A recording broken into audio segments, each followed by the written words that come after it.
Richard Leonard rebuked one of his party's MSPs for attempting to negotiate with the SNP. Labour's Alex Rowley was left squirming in Holyrood during First Minister's questions after Nicola Sturgeon praised him for his botched attempt to start budget negotiations.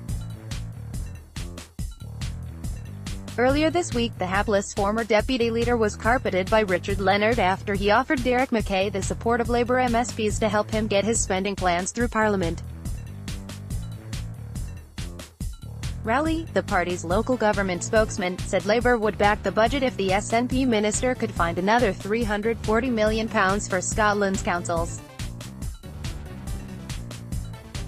Labour would work to support the government if we are able to secure protections against the worst of the cuts to local services, the Fife MSP said in his letter, which was obtained by The Times. But Leonard forced Rowley to withdraw the offer, as he hadn't secured permission to approach Mackay. The paper's sources said he was spoken to, quickly and quite uncompromisingly.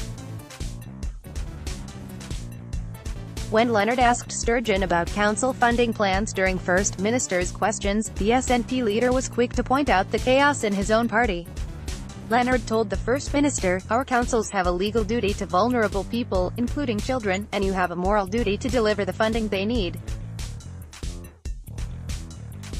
By asking this Parliament to vote for a budget that cuts council services by over £300 million, you are failing in that duty." Scottish Budget Live. Derek Mackay struggles to gain support for spending plans. Sturgeon replied, "Richard Leonard talks about the budget and makes criticisms. He has failed to bring forward a single alternative budget proposal, and that is simply not acceptable." Credit to Alex Rowley, at least he brought forward a proposal.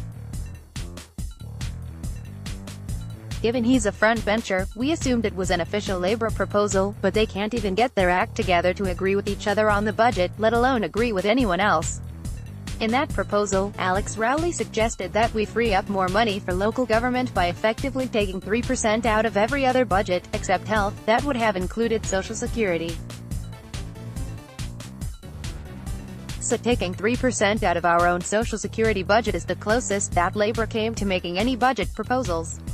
So yeah, I simply say this to Richard Leonard: if he wants anybody, not just me, but anybody across the country to take Labour seriously on the budget, he really has to do more than stand up here and moan. He actually has to start bringing forward some proposals, because he hasn't done so far.